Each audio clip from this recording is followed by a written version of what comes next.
Hi guys, so today's video is going to be my March TBR. I can't believe it's already gonna be March coming up. This year is flying by already.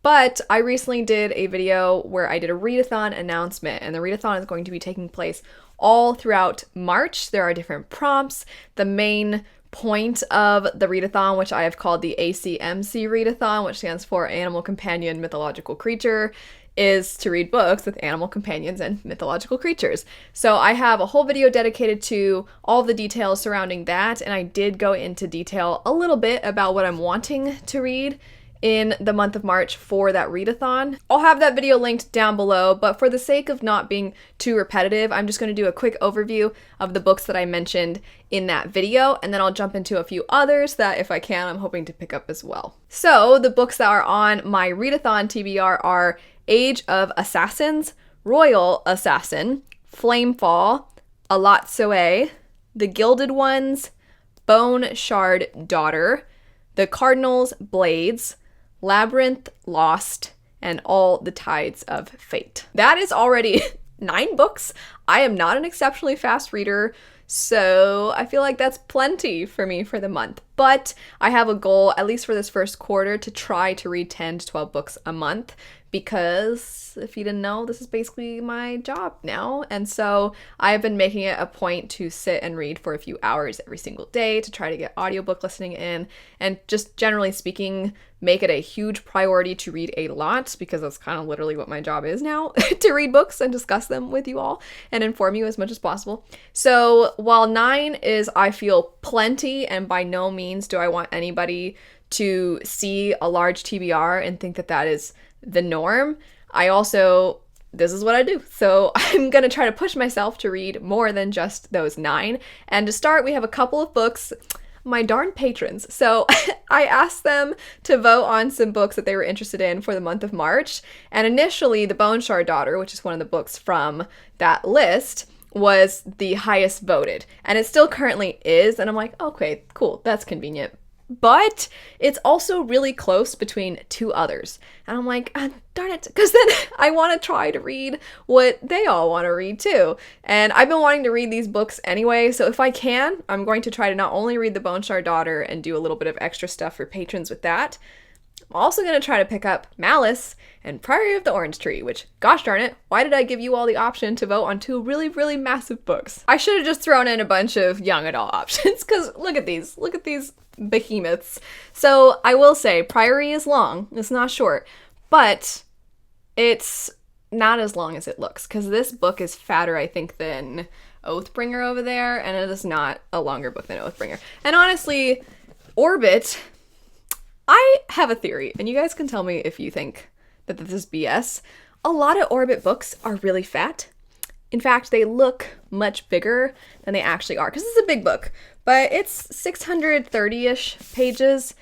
This looks longer to me than that, and I have found that seems to be a trend with Orbit, so I have a little silly theory that they like to take up shelf space at bookstores. I'm sure that's not true. I'm just messing around. But either way, these are still some pretty chunky ones. And if I can, I would love to read both, especially because they fit the prompts so well for the readathon anyway. This one has dragons. And then also one of the other things that fits within the readathon is to try to read something with LGBTQ rep, which this has. So I feel like that would be perfect. Plus, I've been meaning to read it for forever. I wanted to read it last October for my friend's birthday, because her birthday is in October. Her name's Jade. She has her own channel, Bedtime Bookworm.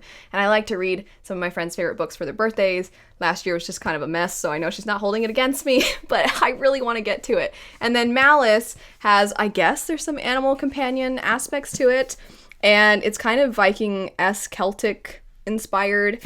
I've heard really good things. A bunch of my friends really like it, except for Leanna. Leanna doesn't seem to like it at all. And one of my patrons, Dan, is like, I didn't like it. So they didn't like it. But it seems like everybody else really loves it. And so I want to know.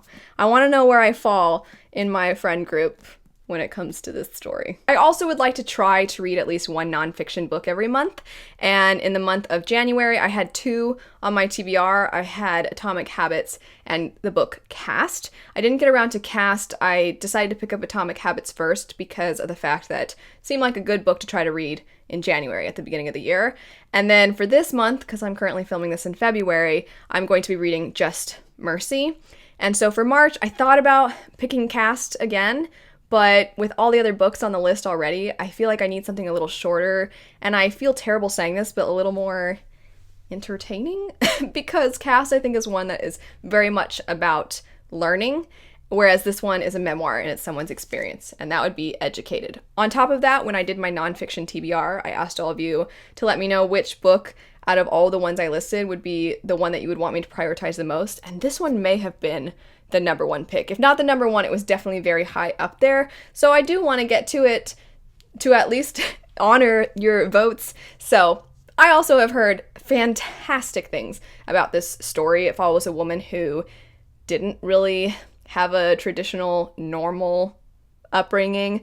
It was very abnormal, and she managed to come from that and build herself up from basically the ground up, if you will. And I think it sounds super empowering, or it'll make me feel really bad about myself. I don't know, we'll see. But she sounds really inspiring, and I think that's fantastic, and I really want to get to it. Also, my friend Jessie and I are doing buddy reads every month. We're picking a single book, and then we'll have a live show.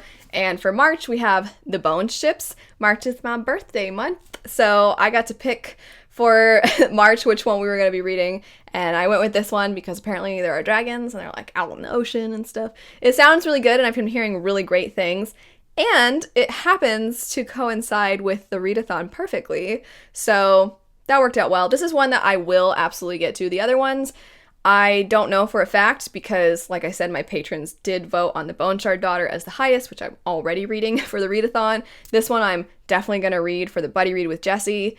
The other ones, we'll see. But either way, I'm really excited for this.